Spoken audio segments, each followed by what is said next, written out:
here. It is for people who have meditated many times before, who've completed the introduction to meditation class, so that we can go deeper into this meditation. So if you come here for the first time, the introduction to meditation class, the introduction class is in the room to my right over there. The introduction class. This is the ongoing class. There's always 2 classes here every Saturday.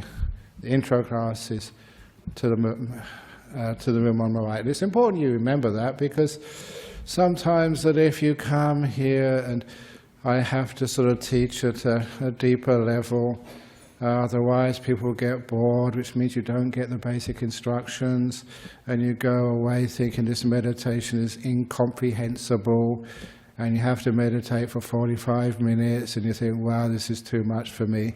So we do have the introduction class for a purpose. And one of our problems, of course, is that just like human beings, we do have pride and conceit, and there's even a thing called spiritual pride. That, yeah, I'm as good as anybody else. If they can sit for 45 minutes, so can I. And it hurts like hell. And in fact, that whole idea of like pride and trying to achieve things and try and be as good as other people is one of the great hindrances to your meditation. We don't judge each other after meditation. That's just against the whole purpose of meditation. The whole purpose of meditation is not trying to achieve things. It's trying to be free of all of those ideas of being better or being worse or being the same.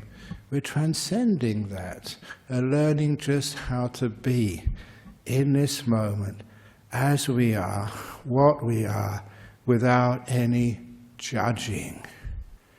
And in fact, this judging mind creates all of our problems in meditation. As soon as you have a judging mind when you meditate, you think, this is not peaceful enough. I need to be more peaceful. Or I am stupid. I should cut that out. I am thinking, and thinking is bad. That sort of judgment will just make you more tense. It gives you something to struggle against or to strive for. In other words, the struggle against, you have to push against something, striving for, to pull yourself somewhere. That's another word for stress. So, instead of judging, and from the judging we got business, after we make an assessment, what we need to do next, we have instead loving kindness, acceptance, embracing.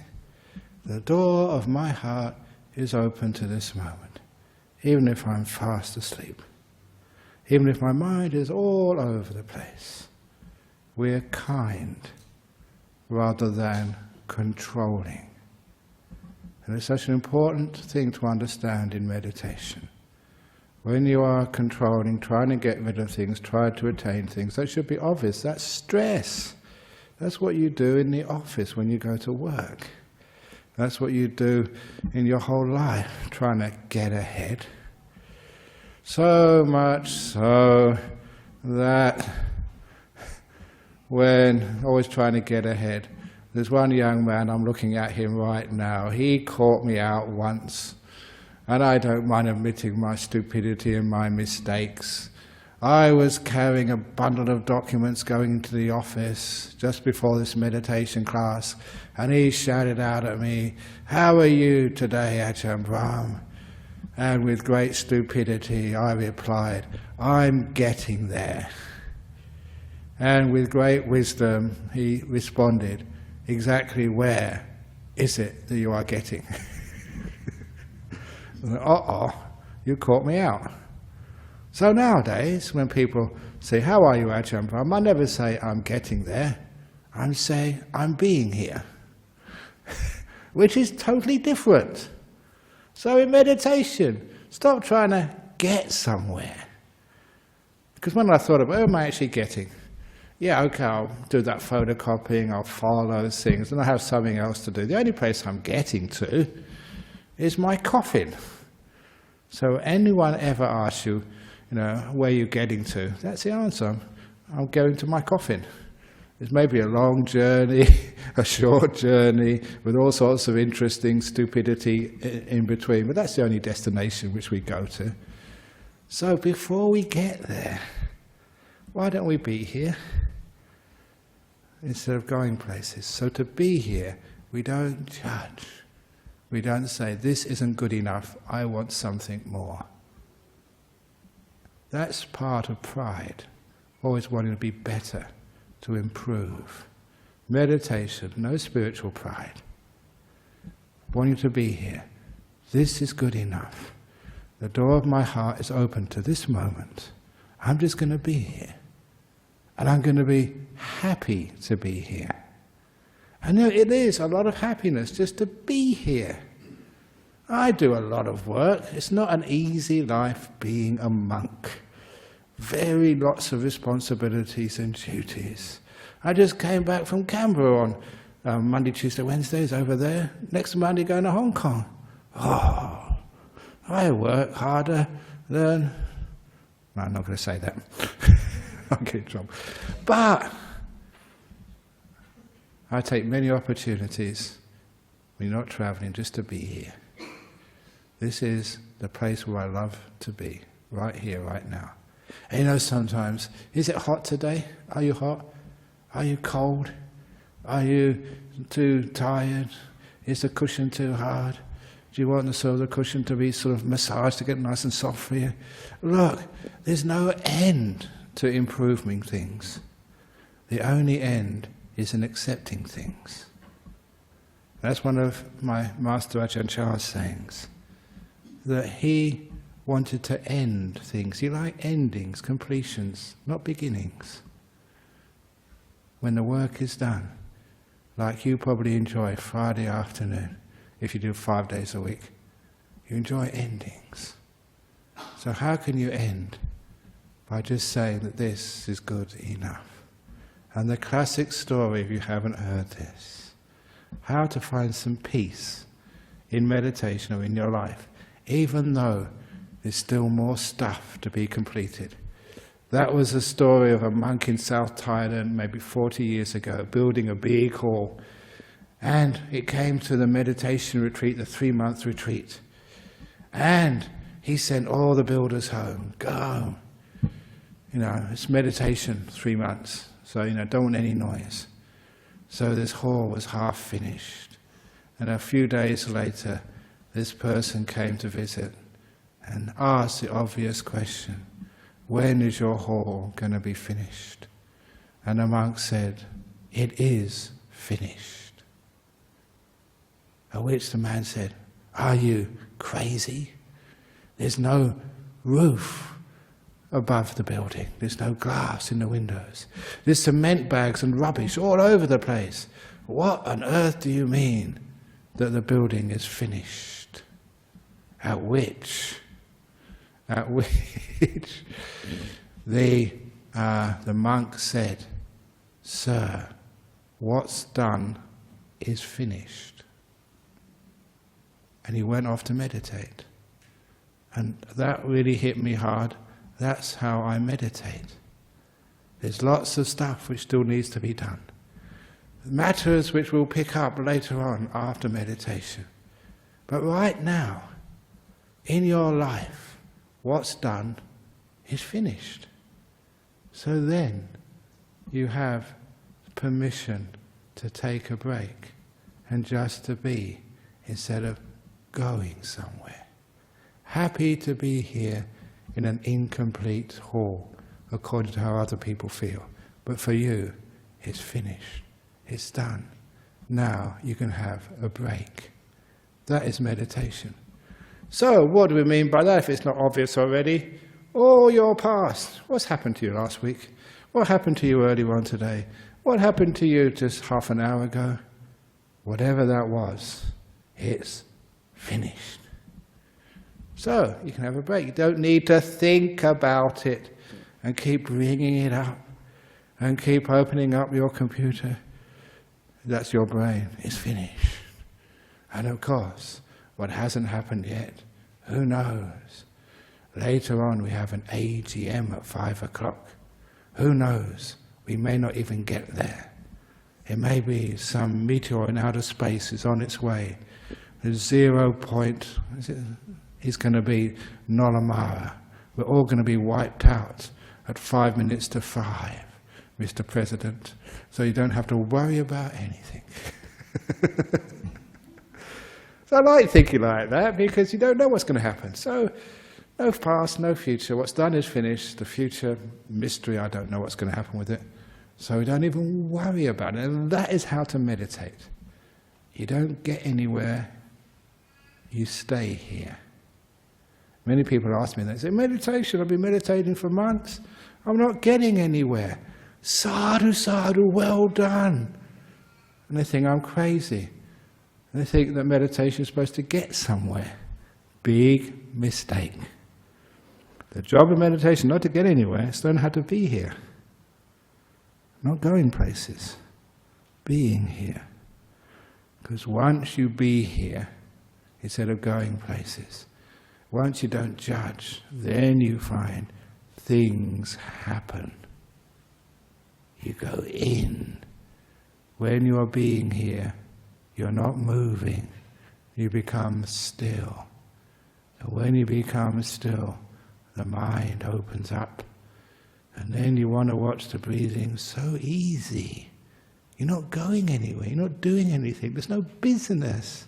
You're free.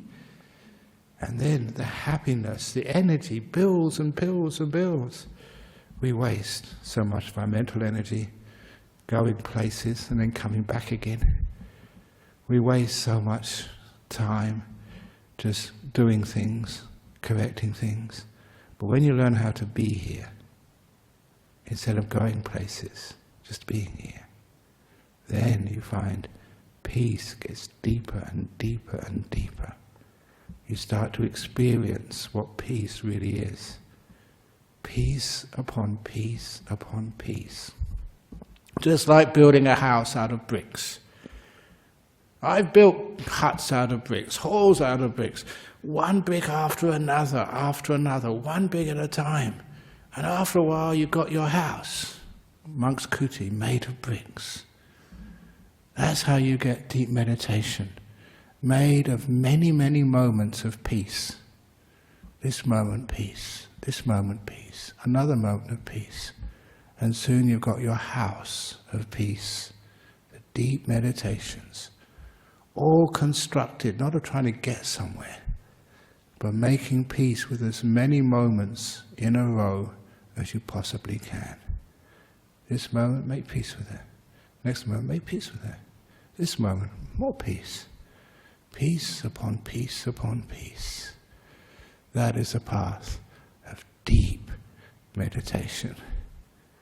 You don't do one thing earlier on, another thing later on. It's not like different methods for different times. It's just the same attitude, making peace. Making peace with this moment. Making peace with this moment. Making peace. Not doing things. What's done is finished. So leave it alone for the next 45 minutes. So, that's the little intro talk. So now we do need to sit up if we're meditating in here, so you can't lie down.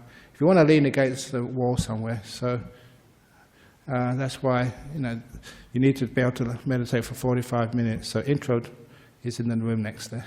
If you want to lean against something, that's fine, but you've got to be sitting up. Okie dokie. So here we go. So 45 minutes meditation, and then afterwards we'll have a few Q&As. So closing your eyes.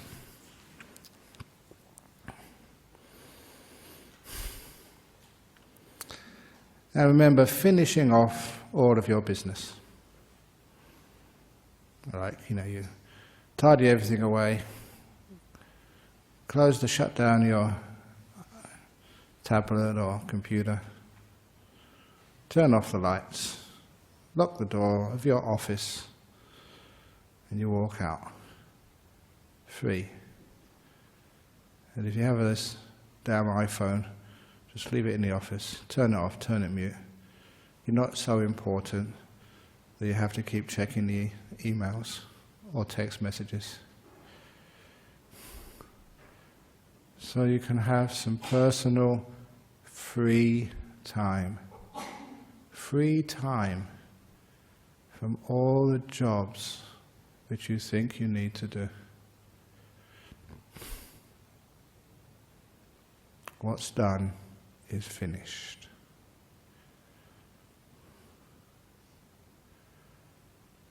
So instead, we've got something as simple as the comfort of our own body. You're going to meditate for 45 minutes, you better get in a decent posture to begin with.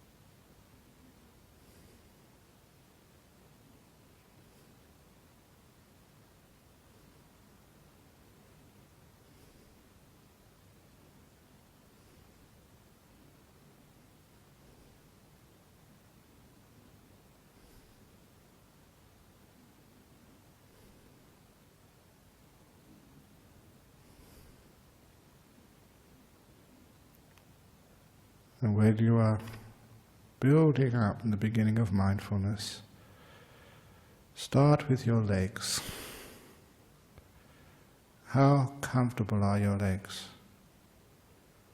You choose to point your mindfulness, your awareness, to one part of your body, your thighs, knees, calves, ankles and feet, really becoming aware of them, to check that they are truly comfortable. If you're just sitting for a few seconds, it doesn't matter. But to be still, physically still for 45 minutes, you have to be in a very good posture. Otherwise you get aches and pains, numbness, which will disturb the meditation. Do you need to move? If so, do so. Don't take it for granted. I often move, and I'm going to move now at the beginning of the meditation, to adjust my legs to a better posture.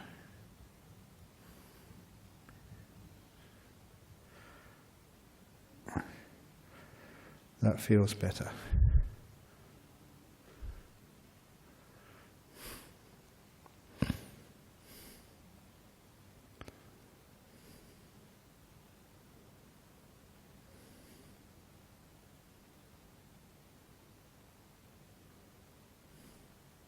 I keep my awareness on my legs.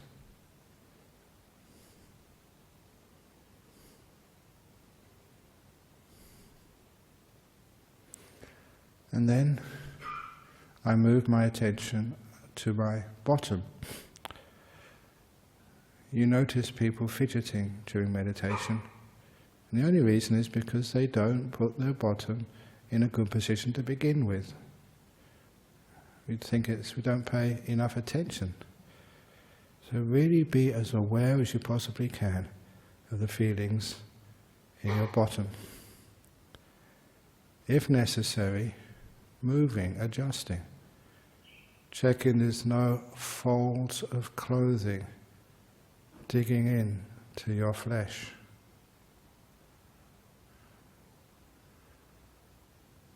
And don't rush. Be patient. This is not just for physical comfort. It's training the mind to be aware of the feelings in your bottom and later elsewhere. And also not rushing, slowing down.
moving up to the back, making sure your back has got no stress, no strain on it. You can try leaning backwards, leaning forwards, but be aware of the feelings in the back. You should be able to pick up any tension which will cause pain later on. Your mindfulness on your body, on part of your body, checking, careful, meticulous. Just like a dancer is aware of their body, or an athlete is not aware of their body and use it wrongly, they injure themselves. So we're aware how our body feels, how it's positioned, what its posture is. And when it's comfortable, when it's good, only then can you move on. Move on to your hands and the connected arms. How do they feel? Feel them as fully as you can. Sensations, tingling, heat in your fingers. The sensations in your arms. And ask, is this position able to be sustained for another 40 minutes? If not, move it now.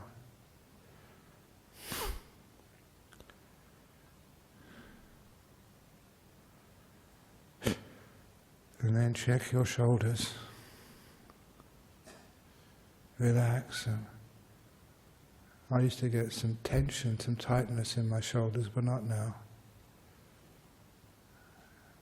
I visualize the shoulders having all these muscles, and sometimes I imagine them stretched like a string being pulled on both ends. And then I let both ends go. I imagine letting them go. And with it, the muscles relax in my shoulders. Get really loose and comfortable.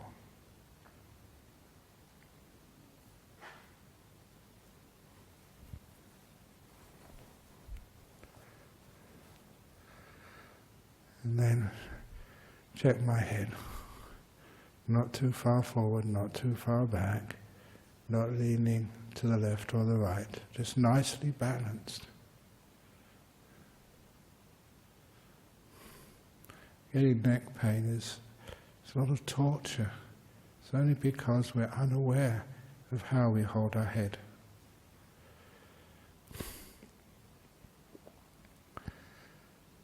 And when my head is well balanced, lastly, just a little idiosyncrasy I have of just checking the muscles around my eyes and my mouth as well.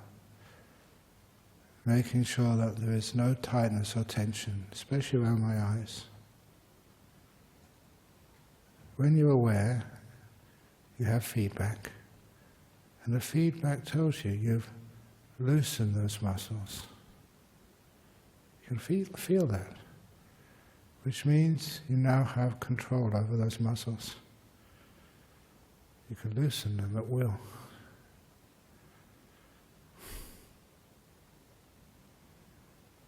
Which means you're letting go.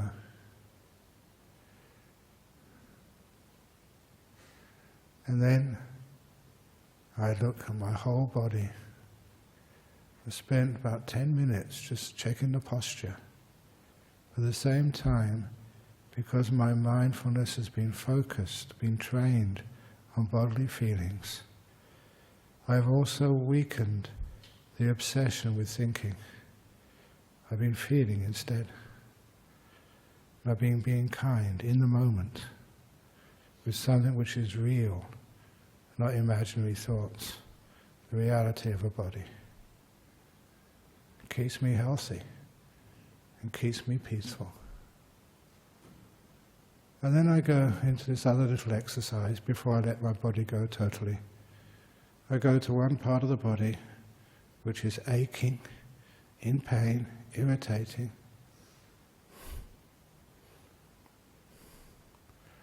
And I zoom in on it, otherwise known as focusing, zooming in, until all that's in my field of attention is that irritating or achy feeling.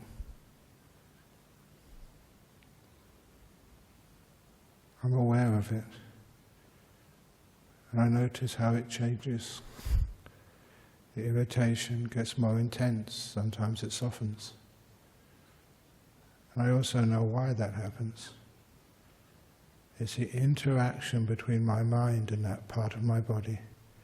I give it fear or control, it gets worse. I look at that irritation with kindness, just letting it be, not pulling or pushing at it. And it gets less intense. From the mindfulness and the feedback, that's where you get wisdom, learning how to relax your own body.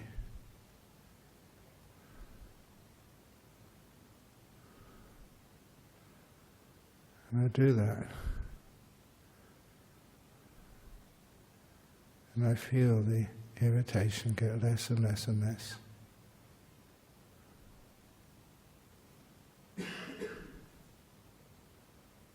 This is how I recommend to help with cancers. Irritable bowel syndrome. Any aches or pains anywhere. You have some power when you train your mind to be aware and to let it be. It works.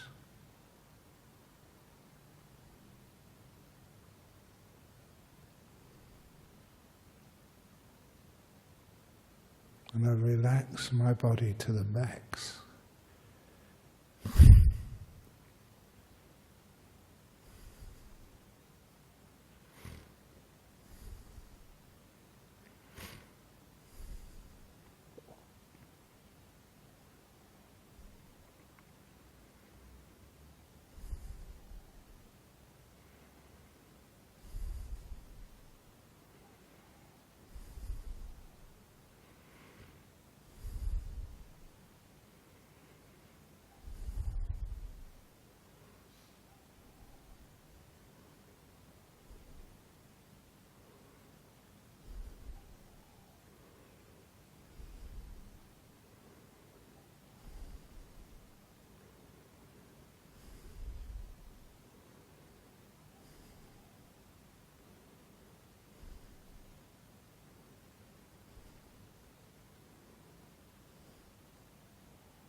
And once your body's really relaxed, then you can move to your mind, the world of emotions, and just ask yourself, how peaceful am I? To answer that question, you have to be aware of what I call the peaceometer. That part of your mind which indicates whether you're agitated or at peace, and how much at peace. How peaceful are you? And your mindfulness goes to the peaceometer. Stay with that peaceometer and notice how the interaction between your attitude and the amount of peace is crucial. If you try and get something, attain something, get rid of something, you'll find you get more agitated. If you start dredging up the past, looking for the future, you lose your peace. You're aware of something important, and you see for yourself how to be more peaceful.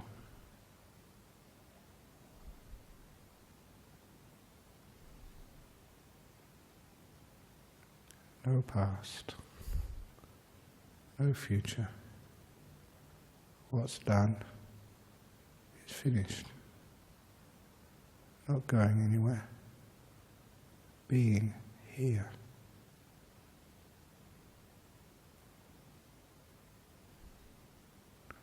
Just being here. This is good enough. Contentment, stillness.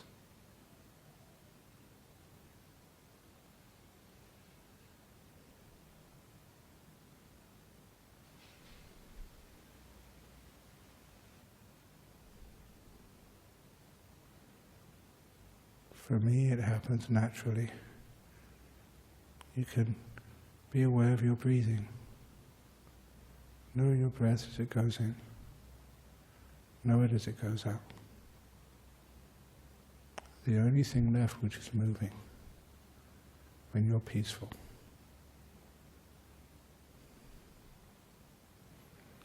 If you wish, breathe in, peace. Breathe out, let go. I'm now going to be silent until a couple of minutes before the meditation.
getting very close to the end of the meditation now. How do you feel? How much of a break have you had?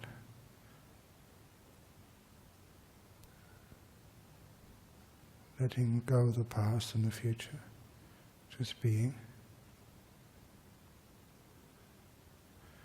The more that you follow instructions, the more you train yourself to let go, the more peaceful, the more refreshed, the deeper you understand meditation.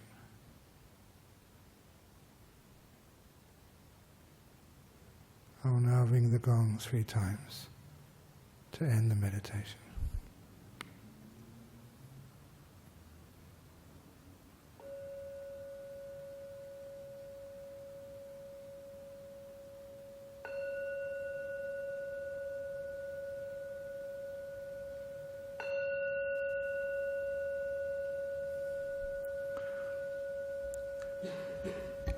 There we go. Okay, we've got some questions here from overseas. Oh, okay. We have one from Denmark. I trust that's Denmark in Europe, not Denmark next to Albany. From California and from Santa Barbara. It's from Denmark. Due to traumas, I seem to be lost in anxiety. I meditate and try to accept, but can't seem to keep up the courage and happiness. What directions can I make use of? If you go online, I did give a talk even recently on how to deal with traumas, and of course with that the anxiety, which is a symptom of the trauma, is very much based on the opening the door of your heart simile. It's used, I mention this a lot, in the Association of Survivors of Torture and Trauma in Australia. So it actually works. So it's not the right time to mention that meditation, but you'll find it online. So if you do have a trauma from the past, or it could be, I don't know what the trauma is, it could be even a car accident or whatever, then please learn how to accept and embrace. Don't try and get rid of it. Make peace with it. Don't make war with it. The full details, I'm sure, you'll find online. And, well, it's all traumas today. From California, what is a kindful response to traumatic memories surfacing during meditation? Is it better to end the meditation or continue to sit with kindness to the emotion? First of all, one of the reasons why it comes up, 2 reasons. It could be that you are wandering, that instead of enjoying the peace of meditation, you go and search for something to disturb yourself. So similar when you're in your home, having a peaceful afternoon, and you get bored and go looking at the TV, see what's on, checking your emails, just because of boredom, something to do, because we're afraid of peace. So sometimes we bring up those past memories because we don't know how to sit with peace. We're bored, discomforted. So which is one of the reasons why, if you do have some peace in meditation, please learn how to develop the joy and the delight of peacefulness. It's so beautiful, so wonderful, having a great time. So you don't need to disturb yourself and look for something else. You appreciate and value silence. Then you don't disturb it. But it can also be that there's been repressed stuff you push down, and now your mind thinks it's a time to deal with it. If that's the case, just let it come up. But as I said last night in the talk I gave on entanglement, don't get entangled in the past. Look at it, this is not me, it's a person a long time ago, and you just look upon it as if you're looking at a distance. So you can, just like I said with the simile last night of climbing up the pyramid in the middle of the jungle, so you're above the tree line, you can look down upon that experience without being enmeshed and entangled in it. That gives you great perspective, enables you to let go more. So there's two types of responses. First of all, check. Make sure that you're not dragging up these memories because you don't know how to deal with peace and stillness, because you don't know how to appreciate and delight in peace. Always trying to do something instead of do nothing. I always mention this on the weekends. It's weekend. Enjoy. Don't have a plan of what I'm supposed to do. I'm going to do this, then I'm going to do that, then I'm going to do this, then I'm going to read a book, then I'm going to mow the lawn, then I'm going to... For goodness sake, that's how you live all week when you go to work. Learn how to relax. Learn how to do nothing and appreciate the great art and skill of doing nothing. And then when you can appreciate nothing, then these thoughts come in before they really grab you. Say, oh no, not now. I'm enjoying myself.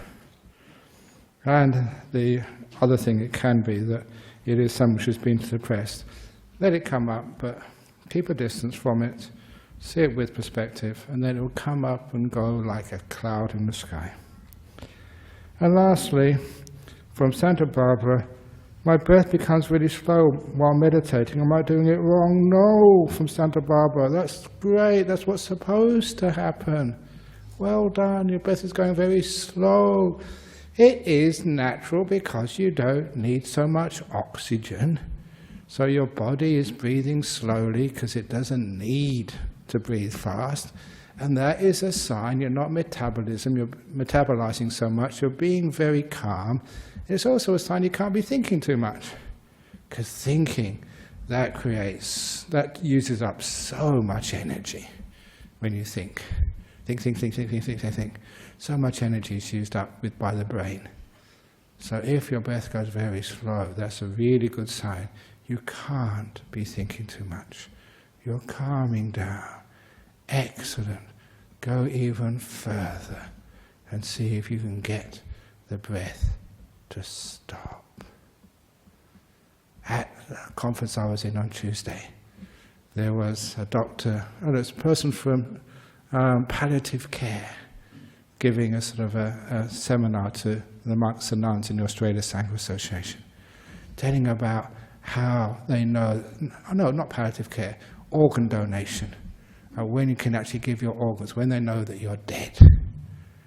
And they said, one of the things is, your breath has stopped. And they said, but you have to take the organs when your body's warm. And I thought, because that's what happens in deep meditation. You get so still, your breath is not going anywhere, it's absolutely nothing, because you don't need the breath. Just you're so incredibly peaceful and still. And the only difference, this is in meditation science, the difference between a dead body and someone in deep meditation, in a dead body you are cold. If you're meditating in the jhanas, you are still warm. That's the only difference. So, oh my goodness, please, if I'm not breathing and I'm nice and warm, please don't take my organs yet. Try some other method to determine whether I'm dead or not. But that's what happens. Honestly, this happens, you get so still that you don't actually breathe. And that, the old story, I won't tell you the story of one of the members here, I haven't seen him for a long time, but this was Ajahn Chah. One of his stories. When he had his stroke, he couldn't really talk, and people wondered, was he still there? Was he, still Ajahn Chah? Or was it just, there's one way that he couldn't communicate out, but he knew exactly what was happening? And one of the events which really convinced everybody that he was still Ajahn Chah meditating was many nights, he would actually stop breathing. And this particular story was told by a couple of monks who were there at the time, and they said he stopped breathing, and the medic on duty, because the king of Thailand, the former king, he sort of paid for a medic to be on duty, 8-hour shifts. And the medic on duty that night got freaked out when Ajahn Chah stopped breathing. And now, leave him alone, he's only meditating. He said, no, he's not breathing, that's death.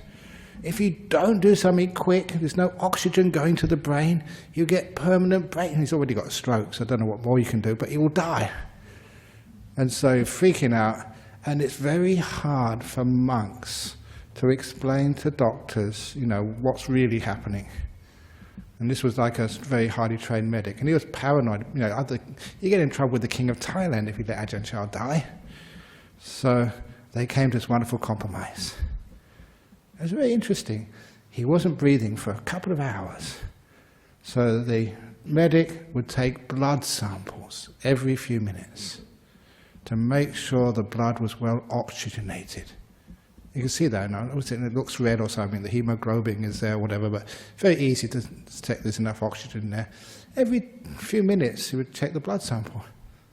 And it was always well oxygenated. So he thought, well, if there's oxygen in the blood, you can't have any brain damage. How that oxygen was getting into the blood, he couldn't figure out. But at least there was oxygen there all the time. And the blood was circulating. The blood hadn't stopped. It was circulating, and there was plenty of oxygen in it. So they let him just stay like that, because wouldn't be any brain damage or organ damage. Enough oxygen there. When an organ needed it, it was there, but just let it pass through because it didn't need it. So that's what happens. It wasn't breathing at all. Still warm. So please, if it's one of the meditators, regular at Dhammaloka, or especially one of the monks or nuns, please don't take the organs yet. Otherwise I might come out of my meditation, I've only got one eye left, and my kidney's already gone. Hey, put it back again. So anyway, that was it's very rare that happens, but it's a bit of fun and games. Okay, so those are questions from overseas. That comes really slow. Excellent. Don't be afraid. It's supposed to happen. But it's really good you ask those questions, because there's a lot of times when people don't understand the process of meditation, something happens, and it's really good stuff. But people get scared because they haven't heard it before. Like, ordinary person in Singapore years ago, he said, I was meditating, I couldn't feel my hands anymore. That's what's supposed to happen. Your body's supposed to disappear. Well done. But he freaked out and he stopped. He came out of meditation because he thought that was weird. He didn't understand that's what's supposed to happen. Body vanishes. And if you're anywhere near my age, when your body vanishes, it's so beautiful. No aches, no itchy nose, no sore bum, nothing. Bye-bye body for a while. So, if it starts to disappear, go for it. Brilliant. So don't be afraid. So thank you for asking those questions. So any questions from the members here? Okay, so I will finish now. And there's a reason for that. It's because in 45 minutes, we're going to have the exciting, the amazing, the annual general meeting of our Buddhist Society of Western Australia. So it gives you an opportunity to find out what we've been doing the last 12 months, to ask any questions, and actually to, for those of you who don't know what goes on, you can find out. We are very open, ask any questions, very transparent, there's no hidden agendas anywhere, so you can come and see. You all know me, you can ask any questions, but they can ask our committee as well, and find out who the committee is who's been running this place for your benefit for the last 12 months. That's going to happen at 5 o'clock. So you can have a cup of tea, those of you who want to stick around for the AGM, 5 o'clock. So let's now pay respects to Buddha Dharma Sangha.